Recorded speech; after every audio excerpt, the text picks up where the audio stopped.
Before kingdoms rose, before beasts ruled, there was a man who saw it all. They took his home, they shattered his temple, they dragged him away with chains and silence.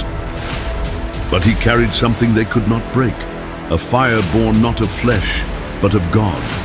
They renamed him, they re-educated him, they fed him from royal tables, but he remembered who he was. In the city of idols, he refused to kneel. In the palace of sorcery, he did not speak their lies. He learned their language, but kept his own truth. He wore their robes, but bore a different spirit. Among the learned, he was set apart. Some kneel to survive, others burn to stand.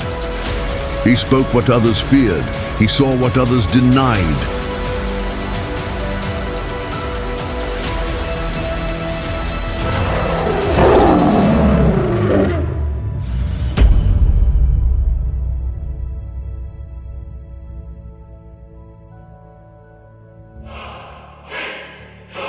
In the 3rd year of the reign of Jehoiakim, king of Judah, Nebuchadnezzar, king of Babylon, came to Jerusalem and besieged it. The Lord gave Jehoiakim, king of Judah, into his hand with part of the vessels of God's house, and he carried them into the land of Shinar, to the house of his God.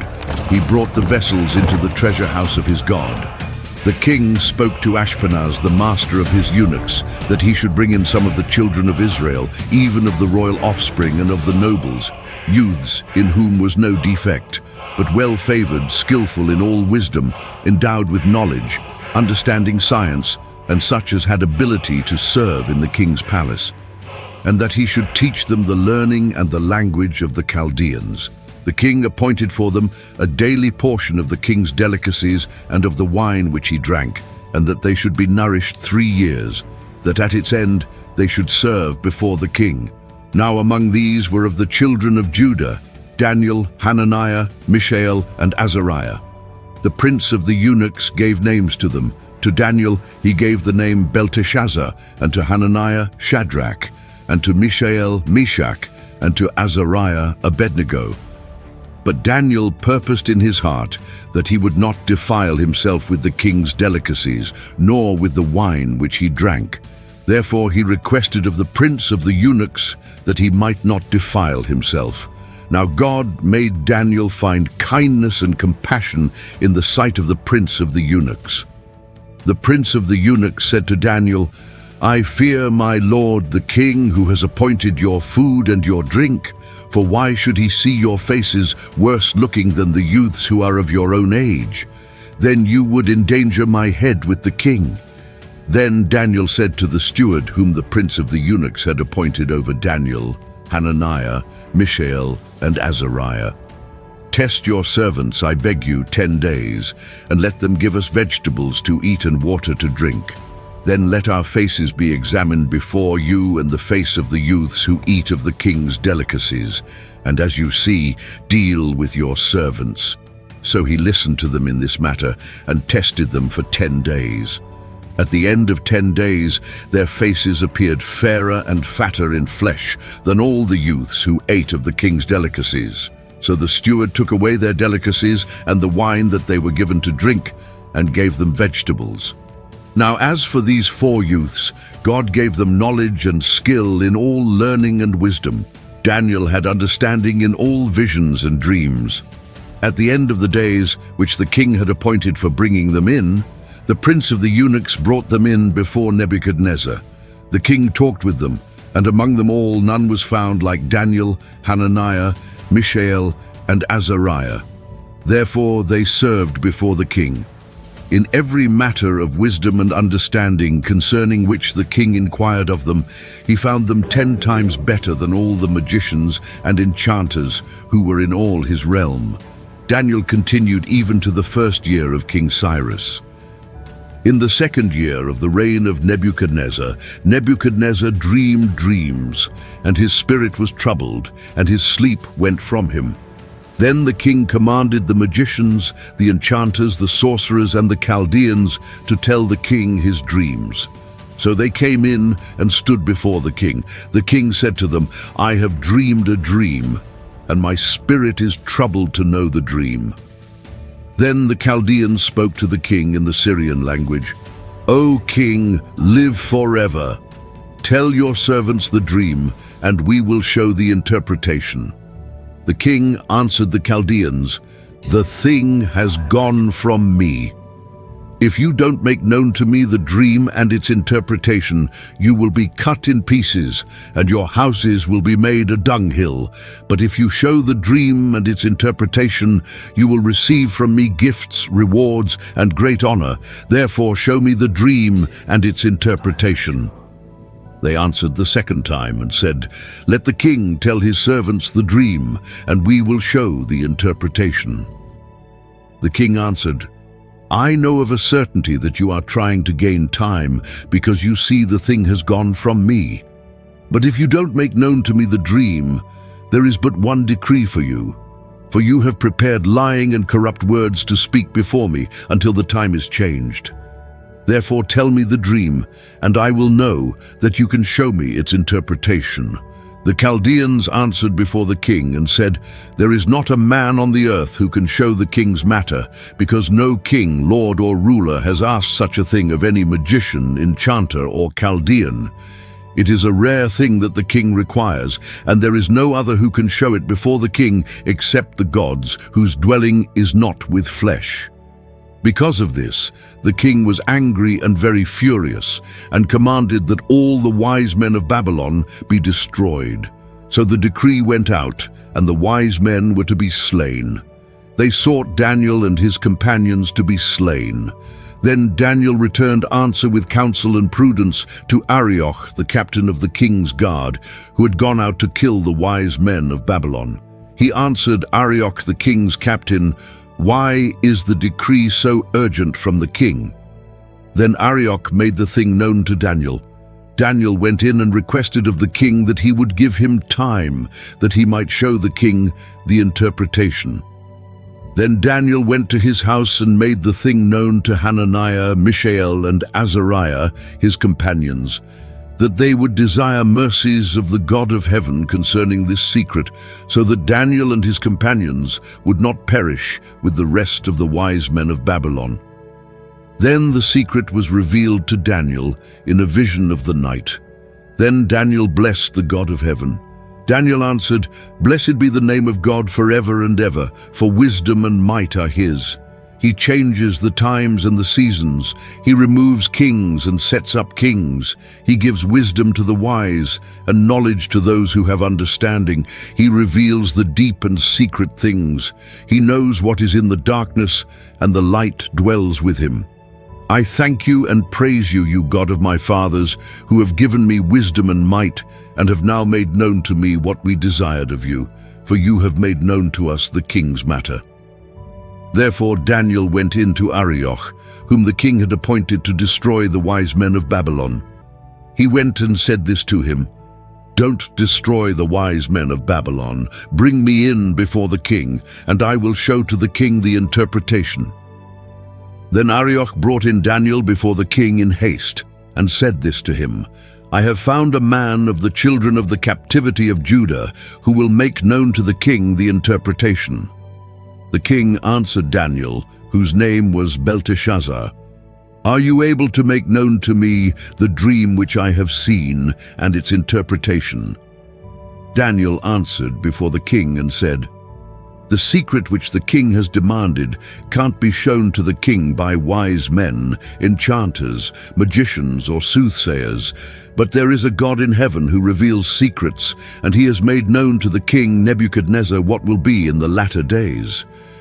Your dream and the visions of your head on your bed are these. As for you, O king, your thoughts came on your bed about what would happen hereafter, and he who reveals secrets has made known to you what will happen. But as for me, this secret is not revealed to me for any wisdom that I have more than any living, but to the intent that the interpretation may be made known to the king, and that you may know the thoughts of your heart. You, O king, saw and behold a great image. This image, which was mighty, and whose brightness was excellent, stood before you, and its appearance was terrifying. As for this image, its head was of fine gold, its chest and its arms of silver, its belly and its thighs of bronze, its legs of iron, its feet part of iron and part of clay. You saw until a stone was cut out without hands, which struck the image on its feet that were of iron and clay, and broke them in pieces. Then the iron, the clay, the bronze, the silver and the gold were broken in pieces together and became like the chaff of the summer threshing floors. The wind carried them away so that no place was found for them. The stone that struck the image became a great mountain and filled the whole earth. This is the dream, and we will tell its interpretation before the king. You, O king, are King of kings, to whom the God of heaven has given the kingdom, the power, the strength, and the glory. Wherever the children of men dwell, he has given the animals of the field and the birds of the sky into your hand, and has made you to rule over them all. You are the head of gold.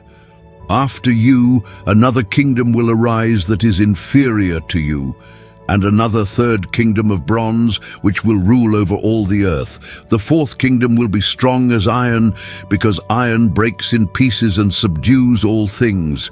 And as iron crushes all these, it will break in pieces and crush. Whereas you saw the feet and toes, part of potter's clay and part of iron, it will be a divided kingdom. But there will be in it the strength of the iron, because you saw the iron mixed with miry clay. As the toes of the feet were part of iron and part of clay, so the kingdom will be partly strong and partly brittle. Whereas you saw the iron mixed with miry clay, they will mingle themselves with the seed of men, but they won't cling to one another, even as iron doesn't mix with clay. In the days of those kings, the God of heaven will set up a kingdom which will never be destroyed, nor will its sovereignty be left to another people. But it will break in pieces and consume all these kingdoms, and it will stand forever, because you saw that a stone was cut out of the mountain without hands, and that it broke in pieces the iron, the bronze, the clay, the silver, and the gold. The great God has made known to the king what will happen hereafter. The dream is certain, and its interpretation sure. Then King Nebuchadnezzar fell on his face, worshipped Daniel, and commanded that they should offer an offering and sweet odors to him. The king answered Daniel and said, "Of a truth your God is the God of gods and the Lord of kings and a revealer of secrets, since you have been able to reveal this secret." Then the king made Daniel great and gave him many great gifts, and made him ruler over the whole province of Babylon and chief governor over all the wise men of Babylon. Daniel requested of the king, and he appointed Shadrach, Meshach, and Abednego over the affairs of the province of Babylon, but Daniel was in the king's gate. Nebuchadnezzar the king made an image of gold, whose height was 60 cubits, and its width 6 cubits. He set it up in the plain of Dura, in the province of Babylon. Then Nebuchadnezzar the king sent to gather together the local governors, the deputies and the governors, the judges, the treasurers, the counselors, the sheriffs, and all the rulers of the provinces to come to the dedication of the image which Nebuchadnezzar the king had set up. Then the local governors, the deputies, and the governors, the judges, the treasurers, the counselors, the sheriffs, and all the rulers of the provinces were gathered together to the dedication of the image that Nebuchadnezzar the king had set up. And they stood before the image that Nebuchadnezzar had set up. Then the herald cried aloud, "To you it is commanded, peoples, nations, and languages, that whenever you hear the sound of the horn, pipe, lyre, trigon, harp, dulcimer, and all kinds of music, you fall down and worship the golden image that Nebuchadnezzar the king has set up. Whoever doesn't fall down and worship shall be cast into the middle of a burning fiery furnace the same hour." Therefore at that time, when all the peoples heard the sound of the horn, pipe, lyre, trigon, harp, dulcimer, and all kinds of music, all the peoples, the nations, and the languages fell down and worshipped the golden image that Nebuchadnezzar the king had set up. Therefore at that time certain Chaldeans came near and brought accusation against the Jews.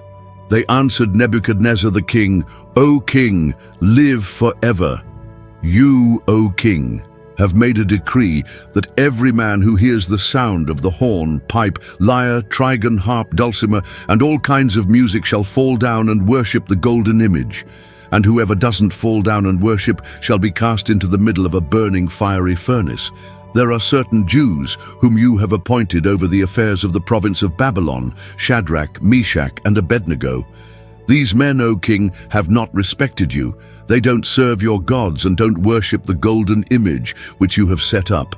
Then Nebuchadnezzar, in rage and fury, commanded that Shadrach, Meshach, and Abednego be brought. Then they brought these men before the king.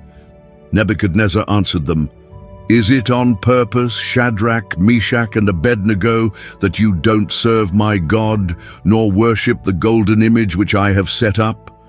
Now, if you are ready, whenever you hear the sound of the horn, pipe, lyre, trigon, harp, dulcimer, and all kinds of music, to fall down and worship the image which I have made, good. But if you don't worship, you shall be cast the same hour into the middle of a burning fiery furnace. Who is that God who will deliver you out of my hands?" Shadrach, Meshach, and Abednego answered the king, "Nebuchadnezzar, we have no need to answer you in this matter. If it happens, our God whom we serve is able to deliver us from the burning fiery furnace, and he will deliver us out of your hand, O king. But if not, let it be known to you, O king, that we will not serve your gods or worship the golden image which you have set up." Then Nebuchadnezzar was full of fury, and the expression on his face was changed against Shadrach, Meshach, and Abednego. He spoke and commanded that they should heat the furnace 7 times more than it was usually heated. He commanded certain mighty men who were in his army to bind Shadrach, Meshach, and Abednego, and to cast them into the burning fiery furnace. Then these men were bound in their pants, their tunics, their mantles, and their other clothes, and were cast into the middle of the burning fiery furnace. Therefore, because the king's commandment was urgent and the furnace exceedingly hot, the flame of the fire killed those men who took up Shadrach, Meshach, and Abednego. These 3 men, Shadrach, Meshach, and Abednego, fell down bound into the middle of the burning fiery furnace. Then Nebuchadnezzar the king was astonished and rose up in haste. He spoke and said to his counselors, "Didn't we cast 3 men bound into the middle of the fire?" They answered the king, "True, O king." He answered, "Look, I see 4 men loose, walking in the middle of the fire, and they are unharmed. The appearance of the 4th is like a son of the gods." Then Nebuchadnezzar came near to the mouth of the burning fiery furnace. He spoke and said, "Shadrach, Meshach, and Abednego, you servants of the Most High God, come out and come here." Then Shadrach, Meshach, and Abednego came out of the middle of the fire. The local governors, the deputies, and the governors, and the king's counselors being gathered together, saw these men, that the fire had no power on their bodies, and the hair of their head wasn't singed. Their clothes weren't scorched, and the smell of fire wasn't on them. Nebuchadnezzar spoke and said, "Blessed be the God of Shadrach, Meshach, and Abednego, who has sent his angel and delivered his servants who trusted in him. They have changed the king's word and have yielded their bodies that they might not serve nor worship any god except their own God. Therefore I make a decree that every people, nation, and language which speak anything evil against the God of Shadrach, Meshach, and Abednego shall be cut in pieces, and their houses shall be made a dunghill, because there is no other God who is able to deliver like this." Then the king promoted Shadrach, Meshach, and Abednego in the province of Babylon. Nebuchadnezzar the king, to all the peoples, nations, and languages who dwell in all the earth, peace be multiplied to you. It has seemed good to me to show the signs and wonders that the Most High God has worked toward me. How great are his signs, how mighty are his wonders. His kingdom is an everlasting kingdom, his dominion is from generation to generation.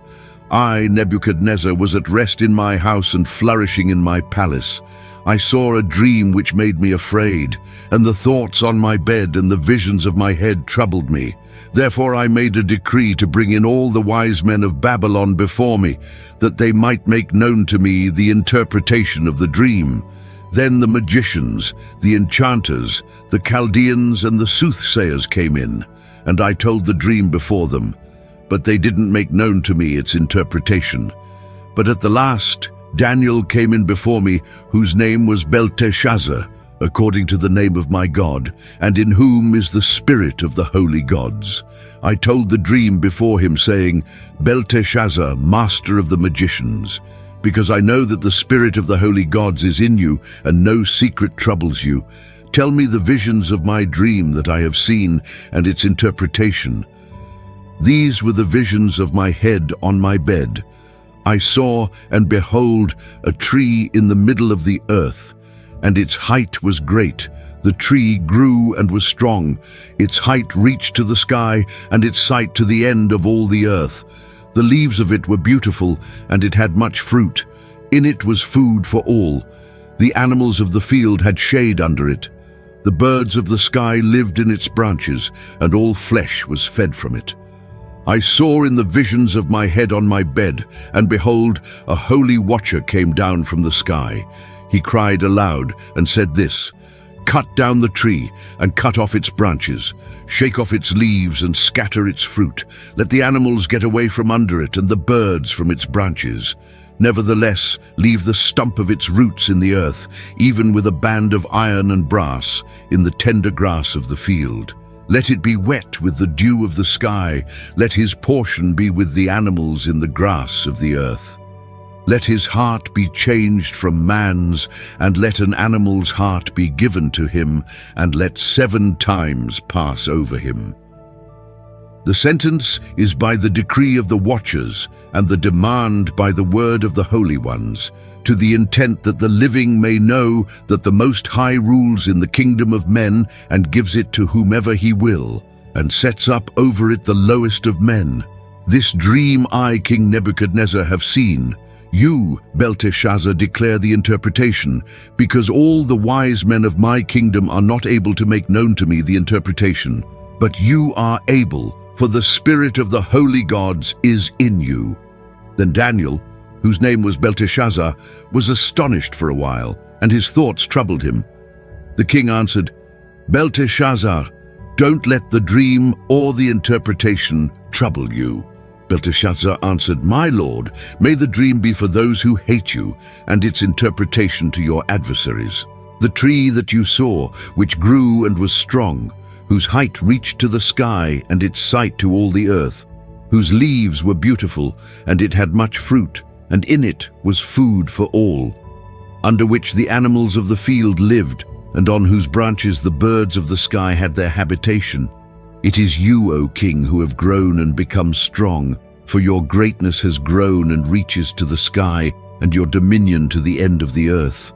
Whereas the king saw a holy watcher coming down from the sky and saying, Cut down the tree and destroy it. Nevertheless, leave the stump of its roots in the earth with a band of iron and brass in the tender grass of the field, and let it be wet with the dew of the sky. Let his portion be with the animals of the field until 7 times pass over him. This is the interpretation, O king, and it is the decree of the Most High which has come on my lord the king. You shall be driven from men, and your dwelling shall be with the animals of the field. You shall be made to eat grass like oxen, and shall be wet with the dew of the sky. 7 times shall pass over you until you know that the Most High rules in the kingdom of men and gives it to whomever he will. Whereas it was commanded to leave the stump of the tree roots, your kingdom shall be sure to you after you know that heaven's rules. Therefore, O king, let my counsel be acceptable to you, and break off your sins by righteousness and your iniquities by showing mercy to the poor. Perhaps there may be a lengthening of your prosperity. All this came on the king Nebuchadnezzar. At the end of 12 months, he was walking in the royal palace of Babylon. The king spoke and said, "Is not this great Babylon, which I have built for the royal dwelling place by the might of my power and for the glory of my majesty?" While the word was in the king's mouth, a voice came from the sky saying, "O King Nebuchadnezzar, to you it is spoken. The kingdom has departed from you. You shall be driven from men, and your dwelling shall be with the animals of the field. You shall be made to eat grass like oxen. 7 times shall pass over you, until you know that the Most High rules in the kingdom of men and gives it to whomever he will." This was fulfilled the same hour on Nebuchadnezzar. He was driven from men and ate grass like oxen, and his body was wet with the dew of the sky, until his hair had grown like eagle's feathers, and his nails like birds' claws. At the end of the days, I, Nebuchadnezzar, lifted up my eyes to heaven, and my understanding returned to me, and I blessed the Most High, and I praised and honored him who lives forever, for his dominion is an everlasting dominion, and his kingdom from generation to generation. All the inhabitants of the earth are reputed as nothing. He does according to his will in the army of heaven and among the inhabitants of the earth, and no one can stay his hand or ask him, "What are you doing?" At the same time, my understanding returned to me, and for the glory of my kingdom, my majesty and brightness returned to me. My counselors and my lords sought me, and I was established in my kingdom, and excellent greatness was added to me. Now I, Nebuchadnezzar, praise and extol and honor the King of heaven, for all his works are truth and his ways justice. He is able to humble those who walk in pride. Belshazzar the king made a great feast for 1,000 of his lords, and drank wine before the 1,000. Belshazzar, while he tasted the wine, commanded that the golden and silver vessels which Nebuchadnezzar his father had taken out of the temple which was in Jerusalem be brought, that the king and his lords, his wives and his concubines might drink from them. Then they brought the golden vessels that were taken out of the temple of God's house which was at Jerusalem. And the king and his lords, his wives and his concubines drank from them. They drank wine and praised the gods of gold and of silver, of bronze, of iron, of wood, and of stone. In the same hour the fingers of a man's hand came out and wrote near the lampstand on the plaster of the wall of the king's palace, and the king saw the part of the hand that wrote. Then the king's face was changed in him, and his thoughts troubled him, and the joints of his thighs were loosened, and his knees struck one against another. The king cried aloud to bring in the enchanters, the Chaldeans, and the soothsayers. The king spoke and said to the wise men of Babylon, "Whoever reads this writing and shows me its interpretation shall be clothed with purple, and have a chain of gold around his neck, and shall be the 3rd ruler in the kingdom." Then all the king's wise men came in, but they could not read the writing or make known to the king its interpretation. Then King Belshazzar was greatly troubled, and his face was changed in him, and his lords were perplexed. The queen, by reason of the words of the king and his lords, came into the banquet house. The queen spoke and said, "O king, live forever. Don't let your thoughts trouble you, nor let your face be changed. There is a man in your kingdom in whom is the spirit of the holy gods. And in the days of your father, light, understanding, and wisdom, like the wisdom of the gods, were found in him. The king, Nebuchadnezzar your father, yes, the king your father, made him master of the magicians, enchanters, Chaldeans, and soothsayers. Because an excellent spirit, knowledge, and understanding, interpreting of dreams, showing of dark sentences, and dissolving of doubts, were found in the same Daniel, whom the king named Belteshazzar. Now let Daniel be called, and he will show the interpretation." Then Daniel was brought in before the king. The king spoke and said to Daniel, "Are you that Daniel who is of the children of the captivity of Judah, whom the king my father brought out of Judah? I have heard of you, that the spirit of the gods is in you, and that light, understanding, and excellent wisdom are found in you. Now the wise men, the enchanters, have been brought in before me, that they should read this writing and make known to me its interpretation. But they could not show the interpretation of the thing. But I have heard of you that you can give interpretations and dissolve doubts. Now if you can read the writing and make known to me its interpretation, you shall be clothed with purple and have a chain of gold around your neck, and shall be the third ruler in the kingdom." Then Daniel answered before the king, "Let your gifts be to yourself, and give your rewards to another. Nevertheless, I will read the writing to the king and make known to him the interpretation. To you, O king, the Most High God gave Nebuchadnezzar your father the kingdom and greatness and glory and majesty. Because of the greatness that he gave him, all the peoples, nations, and languages trembled and feared before him. He killed whom he wanted to, and he kept alive whom he wanted to. He raised up whom he wanted to, and he put down whom he wanted to. But when his heart was lifted up, and his mind hardened in pride, he was deposed from his kingly throne, and they took his glory from him. He was driven from the sons of men, and his heart was made like the animals. His dwelling was with the wild donkeys. He was fed with grass like oxen, and his body was wet with the dew of the sky, until he knew that the Most High God rules in the kingdom of men, and that he sets up over it whomever he will. You, his son, Belshazzar, have not humbled your heart, though you knew all this, but have lifted up yourself against the Lord of heaven. They have brought the vessels of his house before you and your lords, your wives, and your concubines have drunk wine from them.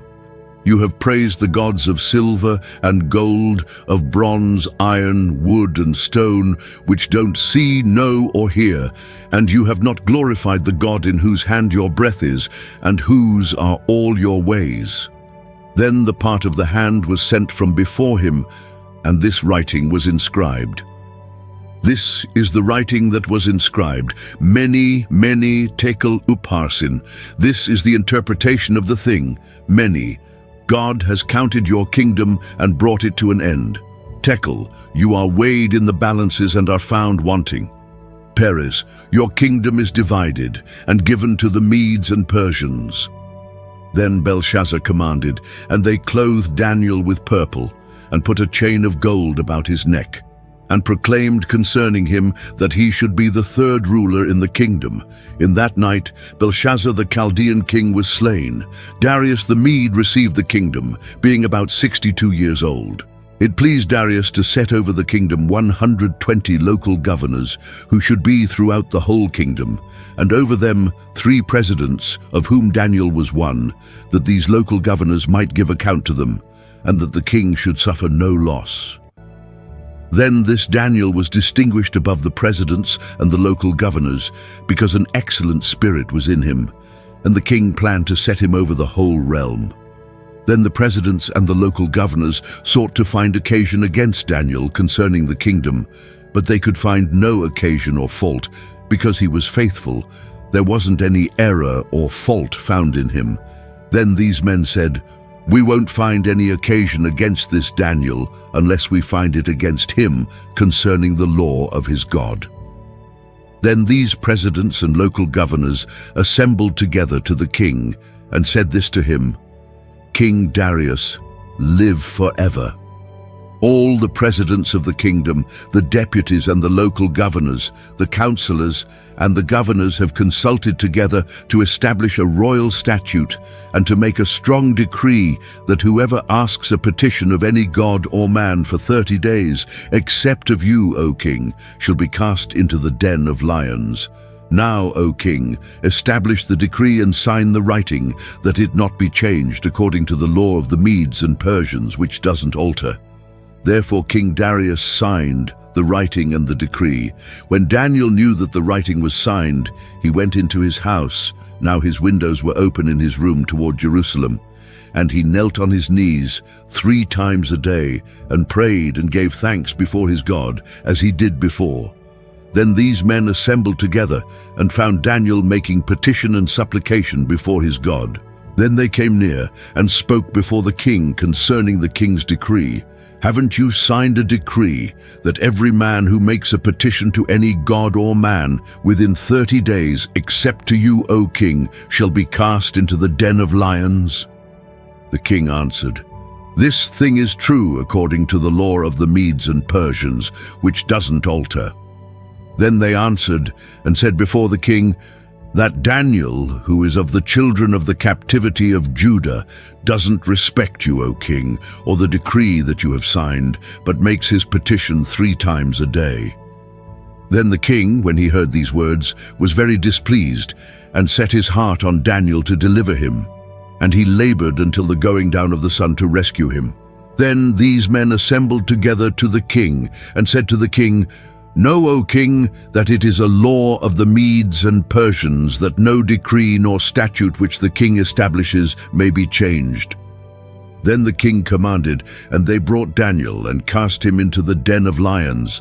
The king spoke and said to Daniel, Your God whom you serve continually, he will deliver you.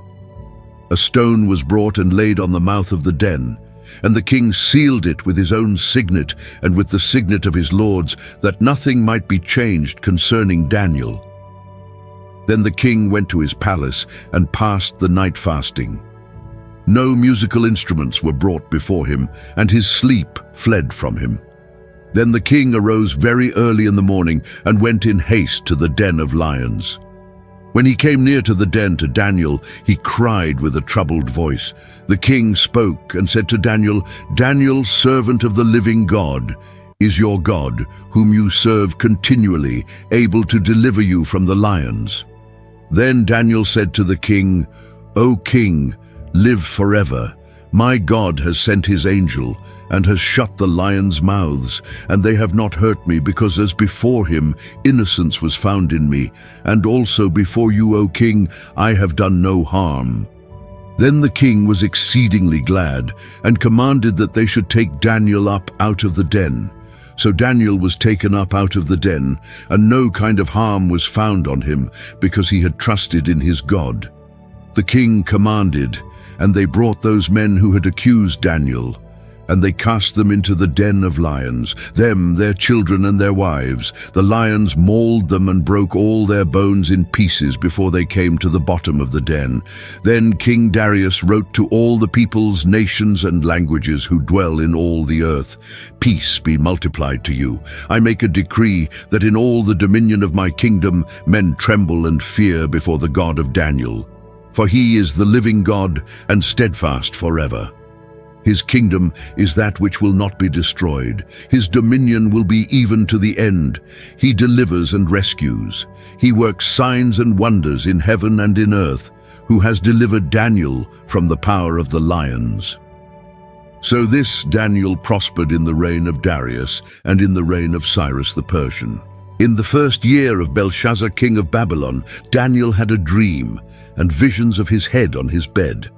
Then he wrote the dream and told the sum of the matters. Daniel spoke and said, I saw in my vision by night, and behold, the 4 winds of the sky broke out on the great sea. 4 great animals came up from the sea, different from one another. The first was like a lion and had eagle's wings. I saw until its wings were plucked, and it was lifted up from the earth and made to stand on 2 feet as a man. A man's heart was given to it. Behold, there was another animal, a second like a bear.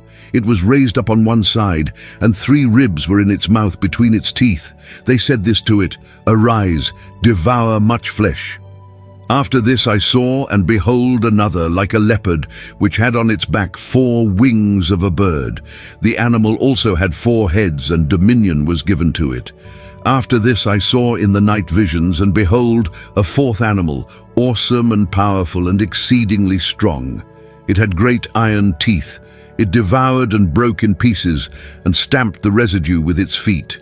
It was different from all the animals that were before it. It had 10 horns.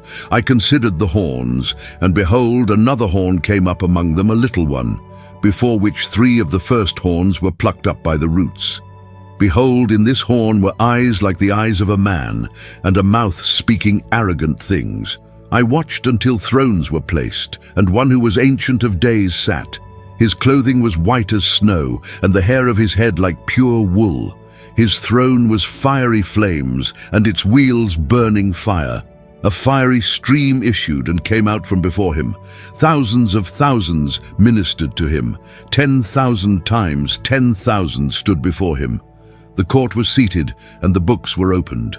I watched at that time because of the voice of the arrogant words which the horn spoke. I watched even until the animal was slain, and its body destroyed, and it was given to be burned with fire. As for the rest of the animals, their dominion was taken away, yet their lives were prolonged for a season and a time. I saw in the night visions, and behold, there came with the clouds of the sky one like a son of man. He came even to the Ancient of Days, and they brought him near before him. Dominion was given him, and glory, and a kingdom, that all the peoples, nations, and languages should serve him. His dominion is an everlasting dominion, which will not pass away, and his kingdom that which will not be destroyed. As for me, Daniel, my spirit was grieved within my body, and the visions of my head troubled me. I came near to one of those who stood by, and asked him the truth concerning all this. So he told me and made me know the interpretation of the things. These great animals, which are four kings who will arise out of the earth. 18. But the saints of the Most High will receive the kingdom and possess the kingdom forever, even forever and ever.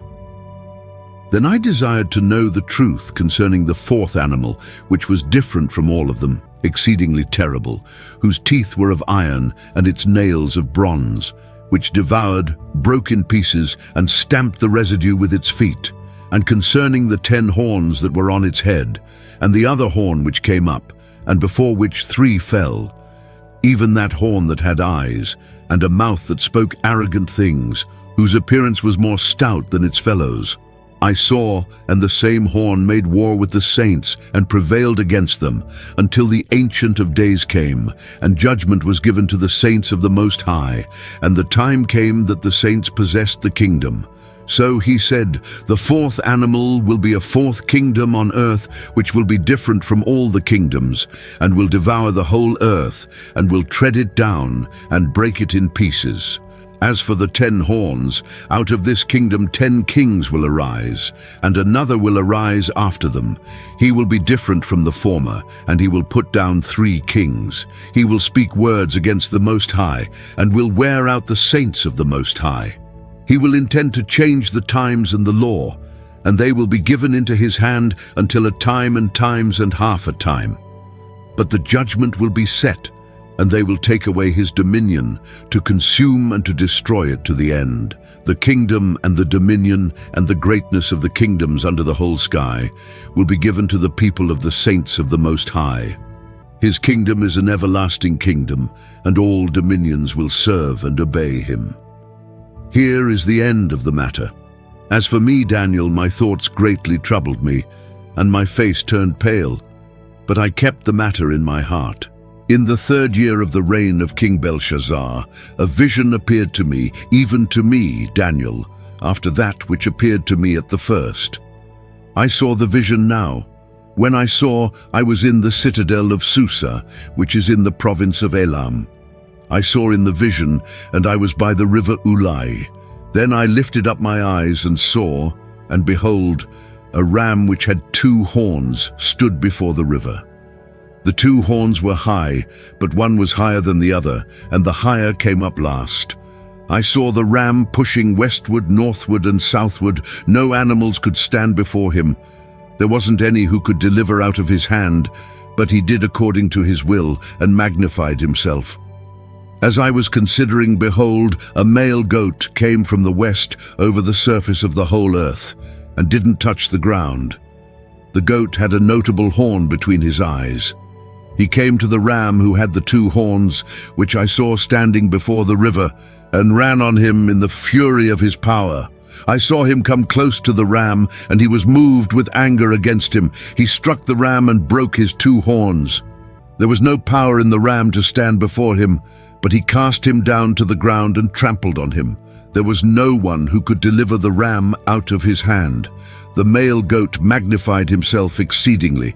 When he was strong, the great horn was broken, and instead of it there came up 4 notable horns toward the 4 winds of the sky.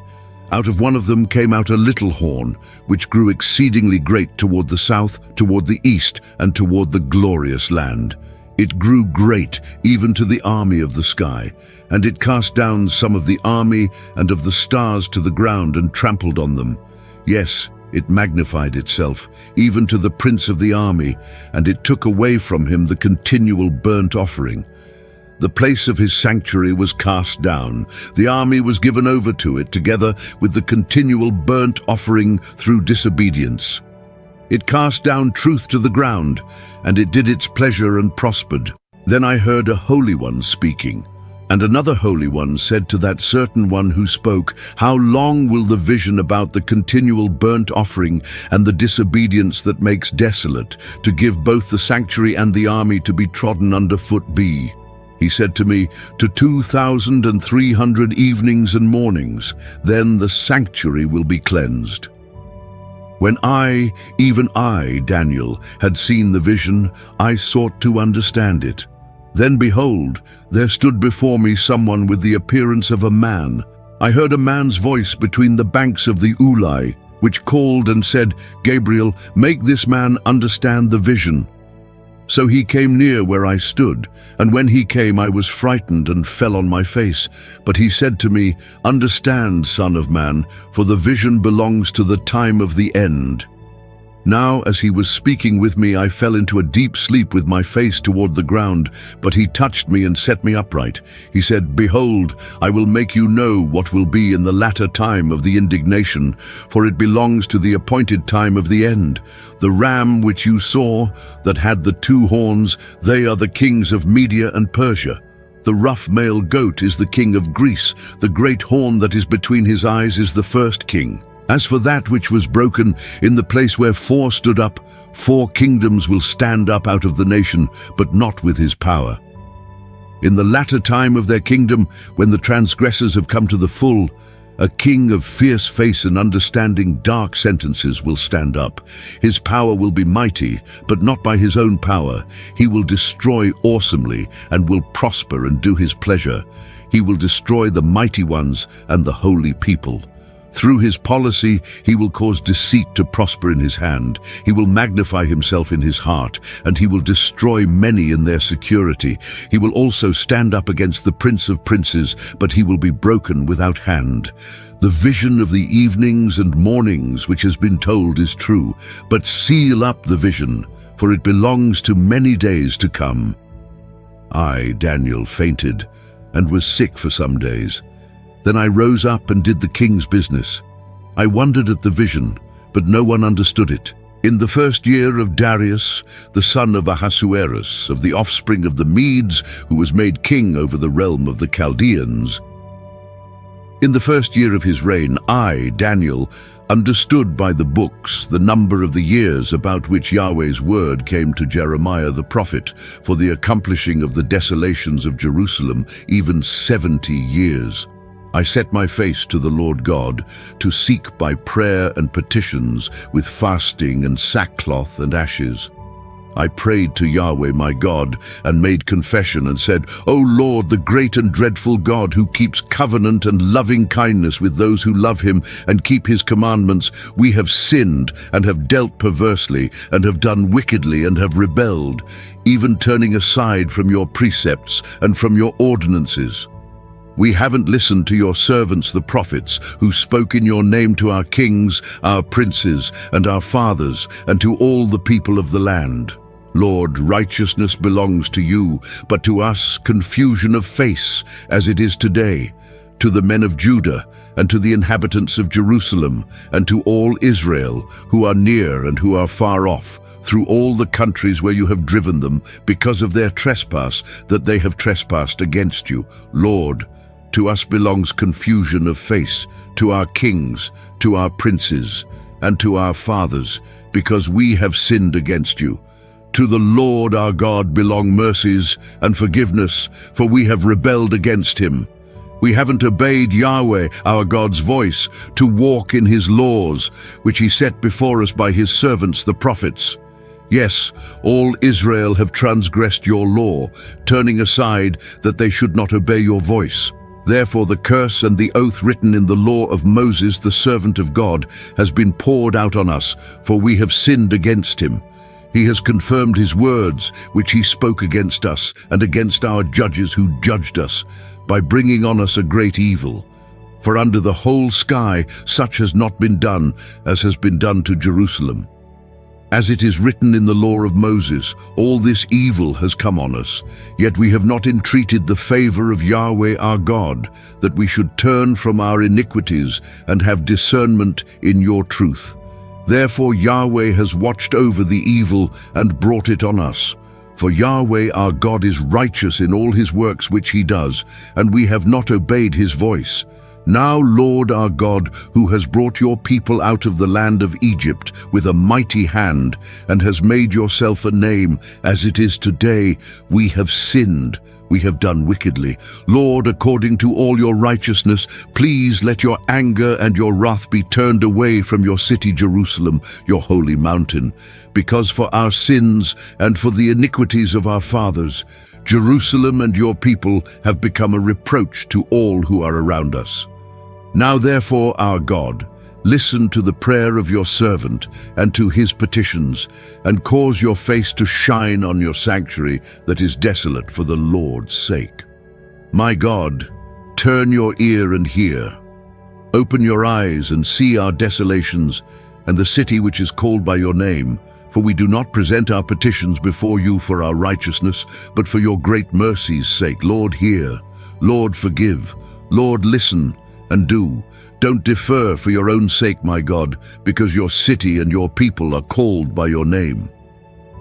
While I was speaking and praying and confessing my sin and the sin of my people Israel, and presenting my supplication before Yahweh, my God, for the holy mountain of my God, yes, while I was speaking in prayer, the man Gabriel, whom I had seen in the vision at the beginning, being caused to fly swiftly, touched me about the time of the evening offering.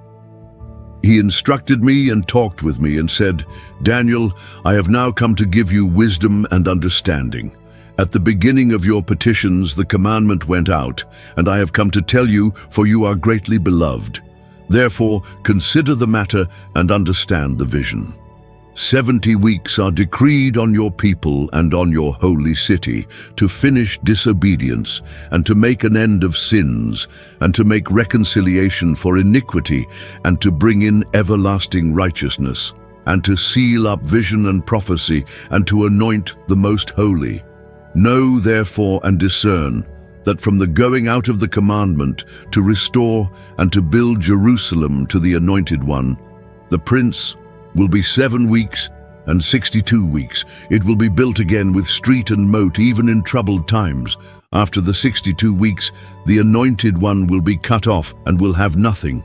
The people of the prince who come will destroy the city and the sanctuary. Its end will be with a flood, and war will be even to the end. Desolations are determined. He will make a firm covenant with many for 1 week. In the middle of the week he will cause the sacrifice and the offering to cease. On the wing of abominations will come one who makes desolate, and even to the full end, and that determined wrath will be poured out on the desolate. In the 3rd year of Cyrus, king of Persia, a message was revealed to Daniel, whose name was called Belteshazzar. The message was true, even a great warfare. He understood the message and had understanding of the vision. In those days, I, Daniel, was mourning 3 whole weeks. I ate no pleasant food. No meat or wine came into my mouth. I didn't anoint myself at all until 3 whole weeks were fulfilled. In the 24th day of the 1st month, as I was by the side of the great river, which is Hiddekel, I lifted up my eyes and looked, and behold, there was a man clothed in linen, whose waist was adorned with pure gold of Uphaz. His body also was like the beryl, and his face as the appearance of lightning, and his eyes as flaming torches, and his arms and his feet like burnished bronze in appearance, and the voice of his words like the voice of a multitude. I, Daniel, alone saw the vision. For the men who were with me didn't see the vision, but a great trembling fell on them, and they fled to hide themselves. So I was left alone and saw this great vision. No strength remained in me, for my face grew deathly pale, and I retained no strength. Yet I heard the voice of his words. When I heard the voice of his words, then I fell into a deep sleep on my face, with my face toward the ground. Behold, a hand touched me, which set me on my knees and on the palms of my hands. He said to me, Daniel, you greatly beloved man, understand the words that I speak to you, and stand upright, for I have been sent to you now. When he had spoken this word to me, I stood trembling. Then he said to me, Don't be afraid, Daniel, for from the first day that you set your heart to understand and to humble yourself before your God, your words were heard. I have come for your word's sake. But the prince of the kingdom of Persia withstood me 21 days. But behold, Michael, one of the chief princes, came to help me because I remained there with the kings of Persia.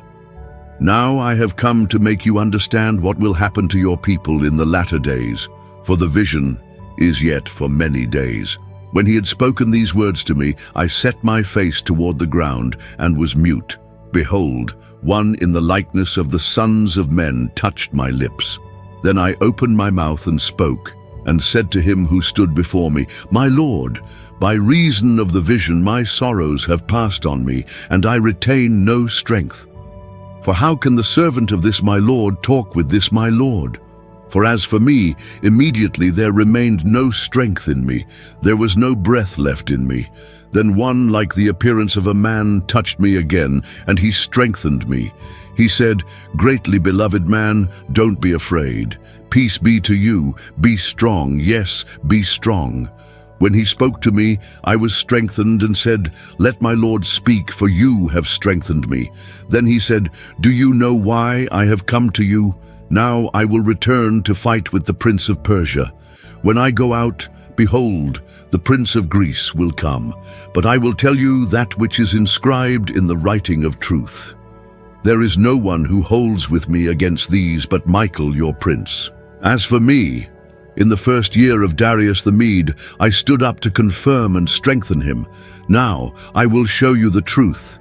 Behold, 3 more kings will stand up in Persia, and the 4th will be far richer than all of them.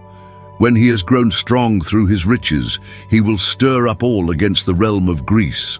A mighty king will stand up, who will rule with great dominion and do according to his will. When he stands up, his kingdom will be broken and will be divided toward the 4 winds of the sky, but not to his posterity, nor according to his dominion with which he ruled, for his kingdom will be plucked up, even for others besides these. The king of the south will be strong. One of his princes will become stronger than him and have dominion. His dominion will be a great dominion. At the end of years they will join themselves together, and the daughter of the king of the south will come to the king of the north to make an agreement. But she will not retain the strength of her arm. He will also not stand, nor will his arm, but she will be given up with those who brought her, and he who became the father of her, and he who strengthened her in those times. But out of a shoot from her roots one will stand up in his place, who will come to the army and will enter into the fortress of the king of the north, and will deal against them, and will prevail. He will also carry their gods with their molten images and with their goodly vessels of silver and of gold captive into Egypt. He will refrain some years from the king of the north. He will come into the realm of the king of the south, but he will return into his own land. His sons will stir themselves up and will assemble a multitude of great forces. One will come on and overflow and pass through. He will return and stir himself up even to his fortress. The king of the south will be moved with anger and will come out and fight with him, even with the king of the north. He will send out a great multitude, and the multitude will be given into his hand. The multitude will be lifted up, and his heart will be exalted. He will cast down tens of thousands, but he won't prevail. The king of the north will return and will send out a multitude greater than the former. And he will come on at the end of the times, even of years, with a great army and with much substance. In those times many will stand up against the king of the south. Also, the children of the violent among your people will lift themselves up to establish the vision, but they will fall. So the king of the north will come and cast up a mound and take a well-fortified city. The forces of the south won't stand, neither will his chosen people, neither will there be any strength to stand. But he who comes against him will do according to his own will, and no one will stand before him. He will stand in the glorious land, and destruction will be in his hand. He will set his face to come with the strength of his whole kingdom, and with him equitable conditions. He will perform them. He will give him the daughter of women to corrupt her, but she will not stand and won't be for him. After this he will turn his face to the islands and will take many, but a prince will cause the reproach offered by him to cease. Yes, moreover, he will cause his reproach to turn on him. Then he will turn his face toward the fortresses of his own land, but he will stumble and fall and won't be found. Then one who will cause a tax collector to pass through the kingdom to maintain its glory will stand up in his place. But within few days he will be destroyed, not in anger and not in battle. In his place, a contemptible person will stand up to whom they had not given the honor of the kingdom. But he will come in time of security and will obtain the kingdom by flatteries. The overwhelming forces will be overwhelmed from before him and will be broken. Yes, also the prince of the covenant. After the treaty made with him, he will work deceitfully, for he will come up and will become strong with few people. In time of security, he will come even on the fattest places of the province. He will do that which his fathers have not done, nor his fathers' fathers. He will scatter among them prey, plunder, and wealth. Yes, he will devise his plans against the strongholds, even for a time. He will stir up his power and his courage against the king of the south with a great army, and the king of the south will wage war in battle with an exceedingly great and mighty army, but he won't stand, for they will devise plans against him. Yes, those who eat of his delicacies will destroy him, and his army will be swept away. Many will fall down slain. As for both these kings, their hearts will be to do evil, and they will speak lies at one table, but it won't prosper, for the end will still be at the appointed time. Then he will return into his land with great wealth. His heart will be against the holy covenant. He will take action and return to his own land. He will return at the appointed time and come into the south, but it won't be in the latter time as it was in the former. For ships of Kittim will come against him. Therefore he will be grieved, and will return and have indignation against the holy covenant, and will take action. He will even return and have regard for those who forsake the holy covenant. Forces will stand on his part, and they will profane the sanctuary, even the fortress, and will take away the continual burnt offering. Then they will set up the abomination that makes desolate. He will corrupt those who do wickedly against the covenant by flatteries, but the people who know their God will be strong and take action. Those who are wise among the people will instruct many, yet they will fall by the sword and by flame, by captivity and by plunder, many days. Now when they fall, they will be helped with a little help, but many will join themselves to them with flatteries. Some of those who are wise will fall, to refine them, to purify, and to make them white, even to the time of the end, because it is yet for the time appointed. The king will do according to his will. He will exalt himself and magnify himself above every god, and will speak astonishing things against the God of gods. He will prosper until the indignation is accomplished, for that which is determined will be done. He won't regard the gods of his fathers, or the desire of women, or regard any god, for he will magnify himself above all. But in their place, he will honor the God of fortresses. He will honor a God whom his fathers didn't know, with gold, silver, and with precious stones and pleasant things. He will deal with the strongest fortresses by the help of a foreign god. He will increase whoever acknowledges him and cause them to rule over many, and will divide the land for a price. At the time of the end, the king of the south will contend with him, and the king of the north will come against him like a whirlwind, with chariots, with horsemen, and with many ships. He will enter into countries and will overflow and pass through. He will enter also into the glorious land, and many countries will be overthrown, but these will be delivered out of his hand, Edom, Moab, and the chief of the children of Ammon. He will stretch out his hand also on the countries. The land of Egypt won't escape, but he will have power over the treasures of gold and of silver, and over all the precious things of Egypt. The Libyans and the Ethiopians will be at his steps. But news out of the east and out of the north will trouble him, and he will go out with great fury to destroy and utterly to sweep away many. He will plant the tents of his palace between the sea and the glorious holy mountain, yet he will come to his end, and no one will help him. At that time Michael will stand up, the great prince who stands for the children of your people. And there will be a time of trouble, such as never was since there was a nation, even to that same time. At that time your people will be delivered, everyone who is found written in the book. Many of those who sleep in the dust of the earth will awake, some to everlasting life, and some to shame and everlasting contempt. Those who are wise will shine as the brightness of the expanse. Those who turn many to righteousness will shine as the stars forever and ever. But you, Daniel, shut up the words and seal the book, even to the time of the end. Many will run back and forth, and knowledge will be increased. Then I, Daniel, looked, and behold, two others stood, one on the riverbank on this side, and the other on the riverbank on that side. One said to the man clothed in linen, who was above the waters of the river, "How long will it be to the end of these wonders?" I heard the man clothed in linen, who was above the waters of the river, when he held up his right hand and his left hand to the sky, and swore by him who lives forever, that it will be for a time, times, and half a time.